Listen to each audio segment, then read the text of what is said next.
Assalamualaikum warahmatullahi wabarakatuh. Halo semua, kembali lagi di channel Raider Manhwa. Kali ini Mimin akan melanjutkan sebuah komik yang berjudul Sang Iblis Pemakan Jiwa. Dan apabila kalian masih bingung dengan alur ceritanya, kalian bisa cek deskripsi atau langsung saja menuju playlist yang ada di halaman channel ini untuk memulainya dari part 1. Tanpa basa-basi lebih jauh, mari kita masuk di part 34.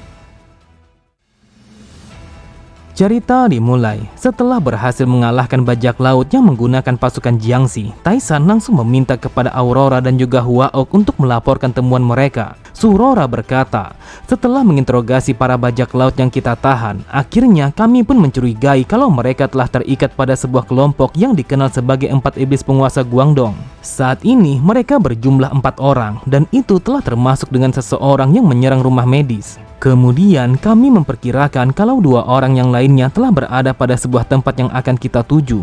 Tetapi entah mengapa aku merasakan kalau ada sesuatu yang membuatku merasa janggal.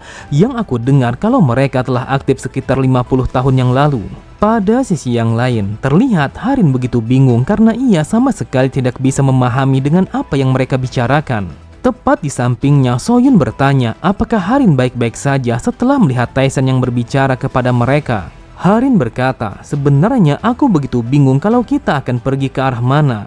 Awalnya aku berpikir kalau kita akan kembali menuju aliansi Martial Hubei. Mendengar itu, Soyun berkata, apakah Anda tidak tahu kalau kita akan kemana? Saat ini kita akan pergi menuju sebuah tempat untuk membersihkan sisa-sisa dari mereka. Terlihat Harin sangat terkejut, ia sama sekali tidak menyangka kalau mereka akan menyerang pasukan musuh yang tersisa, meskipun tanpa meminta bala bantuan. Sambil berpaling menghadap kepada Taisan, Soyun berkata, saat ini yang perlu kita lakukan hanyalah memeriksa situasinya terlebih dahulu. Dan apabila pasukan mereka terlalu banyak, maka kita akan pergi untuk meminta bala bantuan. Mendengar itu, Harin berkata, meskipun seperti itu, akan tetapi hal ini tetap saja sangatlah berbahaya. Setelah mengatakan itu, ia bergumam, tetapi setelah aku memperhatikan mereka semua, aku pun menyadari kalau mereka begitu santai untuk menghadapi situasi ini. Apakah mereka begitu santai karena mereka telah pergi bersama Tuan Muda? Yang aku lihat, Tuan Muda adalah orang yang benar-benar sangat berbeda dari Tuan Muda yang dulu. Kemudian dengan tatapan mata yang tajam, Harin berkata, aku tahu kalau ini akan berbahaya, tetapi siapa sebenarnya kedua wanita itu karena ini adalah pertama kalinya aku melihat mereka. Sambil tertawa, Soyun berkata, mereka adalah orang-orang yang berasal dari Pavilion Bunga Putih dan juga Pavilion Giok Emas. Namun kau tidak perlu merasa khawatir karena mereka adalah ketua cabang yang berasal dari Sekte Hao. Mereka berada di rumah bordil karena itu adalah tempat yang sangat sempurna untuk menyembunyikan identitas mereka dan juga mengumpulkan informasi. Dan mereka saat ini telah bekerja untuk Tuan Muda. Mendengar itu, Harin bergumam, bagaimana mungkin seseorang yang selama ini hanya berdiam diri di dalam rumah telah memiliki sebuah koneksi yang seperti ini, dan ini benar-benar menakjubkan.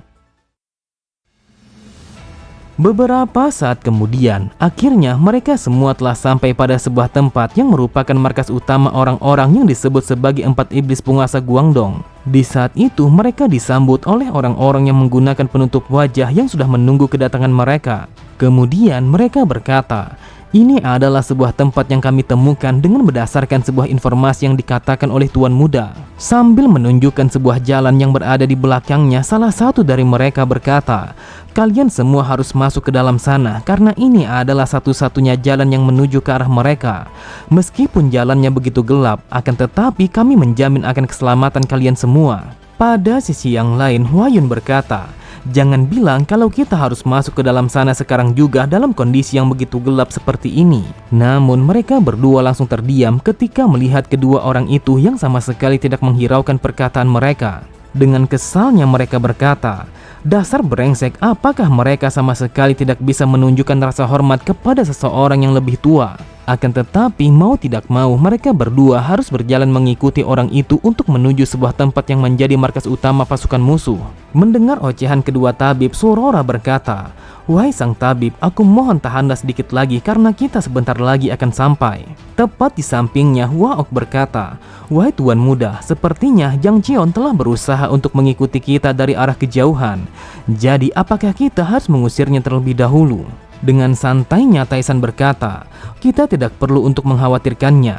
Aku begitu yakin kalau dia telah menunggu di waktu yang sangat tepat untuk masuk dan mencoba mengambil keuntungan." Mendengar perkataan Taisan, mau tidak mau ia pun harus mengabaikan orang itu, meskipun yang ia rasakan kalau itu telah mengganggunya. Pada sisi yang lain, Huayun berkata, "Dasar sialan, apakah kita tidak tersesat karena kita sudah berjalan dengan sangat lama di dalam hutan ini?" Ketika mendengar Huaok yang mengatakan kalau mereka sebentar lagi akan sampai, Huayun bertanya bagaimana ia bisa mengetahuinya. Surora berkata, "Asal kau tahu, dia bisa mengatakan kalau kita hampir sampai karena dia telah memiliki sebuah kemampuan untuk merasakan sebuah aura." Tepat di hadapan mereka semua, terlihat Taisan hanya terdiam karena ia tidak menduga kalau Huaok telah memiliki kemampuan yang seperti itu. Lalu ia pun langsung melemparkan pandangannya kepada Huaok karena ia ingin memastikan apakah benar kalau dia memiliki kemampuan yang seperti itu. Ketika mata mereka telah bertemu dengan wajah yang begitu gugup, Huaok bergumam, "Entah mengapa aku merasakan sebuah perasaan yang seperti ini lagi, dan ini adalah kehadiran yang pernah aku rasakan sebelumnya." Melihat Huaok yang begitu ketakutan, Surora bergumam, "Sepertinya dia telah merasakan sesuatu yang sama seperti sebelumnya. Jadi apakah aku harus bertanya apa sebenarnya yang terjadi kepadanya?" Tidak lama kemudian, akhirnya mereka telah sampai pada sebuah tempat yang dikatakan kalau itu adalah markas dari para pasukan musuh. Sambil memperhatikan kuil mereka, Taisan berkata, "Ternyata mereka telah membangun sebuah markas yang begitu layak di dalam sini." Kemudian ia pun memerintahkan kepada Kyungwon untuk membuka jalan agar mereka bisa masuk ke dalam sana dengan mudah. Tanpa pikir panjang sedikit pun, Kyungwon langsung menebaskan bilah pedangnya untuk menghancurkan gerbang utama pasukan musuh. Bahkan hanya dalam hitungan detik ia pun telah berhasil menghancurkan gerbang itu, meskipun ia menghancurkannya hanya dengan menggunakan tebasan pedang. Terlihat para pasukan musuh yang berada di dalam kastil itu langsung menarik senjata mereka masing-masing karena mereka menyadari kalau mereka telah diserang oleh seseorang yang sama sekali tidak mereka kenal. Akan tetapi belum sempat mereka melakukan sebuah serangan untuk menghalau kedatangan Taisan, dengan sangat cepat Kyungwon langsung menebaskan bilah pedangnya untuk membunuh mereka semua. Dan di saat yang bersamaan, terlihat Soyun langsung melompat melewati tubuh Kyungwon untuk membantunya di dalam menghabisi para musuh. Kemudian ia pun langsung menusukkan bilah pedangnya kepada salah satu dari pasukan musuh yang mencoba untuk menyerang Kyungwon. Seketika itu juga, hanya dalam hitungan detik mereka berdua telah berhasil mengalahkan pasukan musuh dengan begitu mudah. Terlihat Harin begitu takjub dengan kemampuan yang ditunjukkan oleh Soyun. Lalu ia bergumam, "Yang aku perhatikan kalau dia begitu cepat sampai-sampai kedua mataku sama sekali tidak bisa mengimbanginya. Apakah dia adalah Soyun yang selama ini aku kenal? Apakah dia telah berubah menjadi lebih kuat setelah melawan para Jiangxi yang menyerang klinik pengobatan? Jika dibandingkan dengan diriku, maka dia sudah berada pada tingkatan yang sangat jauh." Namun Harin begitu heran ketika mendengar Taisan yang berkata, "Yang aku lihat kalau pergerakan yang kalian tunjukkan sudah melambat. Jadi ketika kita sudah kembali, maka aku akan memberikan pelatihan khusus kepada kalian." Sontak mereka berdua sangatlah terkejut karena mereka menyadari kalau itu adalah sebuah latihan yang benar-benar mengerikan. Melihat reaksi mereka, Harin bergumam, "Aku tidak tahu latihan apa yang diberikan oleh Tuan Muda sampai-sampai mereka berdua begitu takut untuk melakukannya." Pada sisi yang lain, terlihat para pasukan musuh langsung berkumpul untuk menghadapi mereka semua. Sambil berteriak, salah satu dari mereka berkata, "Dasar bajingan, berani sekali kalian mengusik markas kami. Apakah kalian sadar kalau kalian telah berhadapan dengan siapa?" Namun mereka semua langsung terdiam ketika melihat seseorang yang bergerak dengan sangat cepat untuk datang ke hadapan mereka. Dengan tatapan mata yang tajam, orang itu berkata, "Jujur saja, aku sama sekali tidak menyangka kalau kalian akan mengejar kami sampai sejauh ini. Aku yakin kalau kalian begitu sibuk untuk membereskan yang ada di sana." Akan tetapi orang itu langsung terdiam ketika mendengar Taisan yang berkata, "Sepertinya para bajingan ini sama sekali tidak ingin menyerahkan eliksirnya." Orang itu berkata, "Aku sama sekali tidak diberitahu kalau mereka akan menyimpan para bajingan itu di tempat ini. Jadi pergilah sekarang juga." Sambil tersenyum, Taisan berkata, "Jika melihat dari reaksimu, sepertinya kau telah menyembunyikan para eliksir itu di tempat ini." Terlihat orang itu langsung menggenggam senjatanya dengan begitu erat karena ia menyadari kalau ini akan menjadi pertarungan sampai mati. Kemudian Taisan berkata, Sepertinya dia bukanlah seorang lawan yang akan mudah untuk kalian tangani. Saat ini aku masih memikirkan latihan apa yang benar-benar sangat cocok untuk mengembangkan kemampuan kalian. Dengan wajah yang begitu gugup, mereka berdua berkata, kami berjanji tidak ada satu orang pun yang bisa melewati kami, dan juga apapun yang terjadi kalau kami akan menahan bajingan itu. Kemudian hanya dalam sekejap mata, Taisan langsung menghilang meninggalkan mereka semua.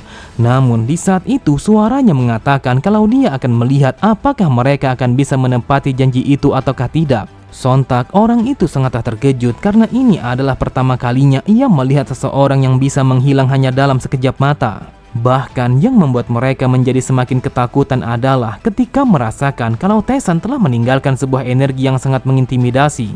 Pada sisi yang lain, terlihat Taisan langsung bergerak menuju sebuah gubuk yang berada tepat di belakang kastil utama pasukan musuh. Melihat energi yang dipancarkan oleh gubuk itu sambil menyeringai, Taisan berkata, ternyata mereka telah mengumpulkan eliksir itu tepat di dalam gubuk ini. Sesampainya di tempat itu, tanpa keraguan sedikit pun, Taisan langsung mendorong pintu masuk gubuk itu. Benar saja, tepat di dalam gubuk itu, terlihat ada begitu banyak para jiangsi yang dengan sengaja mereka simpan agar mereka bisa menggunakannya di lain waktu. Seketika itu juga, Taisan langsung menghancurkan para jiangsi menjadi serpihan debu agar ia bisa menyerap semua eliksir yang berterbangan di udara dengan begitu mudah. Terlihat dengan sangat jelas kalau Taisan begitu menikmati semua eliksir yang terhisap ke dalam tubuhnya. Sambil tertawa, Taisan berkata, yang aku rasakan kalau ini sangatlah luar biasa karena ini adalah sebuah eliksir yang benar-benar aku butuhkan. Benar saja, keputusanku untuk datang ke tempat ini sama sekali tidak salah karena ini adalah kekuatan yang sangatlah menakjubkan. Oke semua, cukup sampai di sini dulu pembahasan alur cerita kita. Sampai jumpa di video selanjutnya. Wassalamualaikum warahmatullahi wabarakatuh.